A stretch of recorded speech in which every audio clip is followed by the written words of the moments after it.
आज आपल्याकडे आली आहे महिंद्रा बोलेरो पिकअप। गाडी तुम्हाला एकदम बजेटमध्ये मिळणार आहे। गाडीचे रजिस्ट्रेशन इयर 2015 आहे।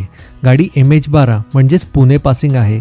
गाडीला पॉवर स्टेअरिंग आहे। गाडीचे चारही टायर्स नवीन आहेत। गाडी 100% नॉन ॲक्सिडेंटल आहे।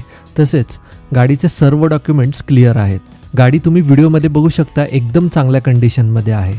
गाडी फक्त घ्यायची आणि चालवायची। गाडीत एकही रुपयाचे काम नाही। गाडी ट्रान्सपोर्टच्या व्यवसायासाठी एकदम जबरदस्त आहे। पुणे पासिंग असल्यामुळे या गाडीला डिमांड सगळ्यात जास्त आहे। गाडीवर 90% लोनसुद्धा करून दिले जाईल। गाडी प्रत्यक्ष बघायची असेल व गाडीची टेस्ट ड्राईव्ह घ्यायची असेल तर लवकरात लवकर ऑफिसला व्हिजिट करा। ऑफिसचा पत्ता कात्रज कोंडवा रोड, राधाकृष्ण शाळेजवळ, गोकुळनगर चौक, कात्रज, पुणे 46। गाडी संदर्भात आणखीन माहिती हवी असेल व गाडीची किंमत जाणून घ्यायची असेल तर स्क्रीनवर दिलेल्या नंबरवर आजच कॉल करा।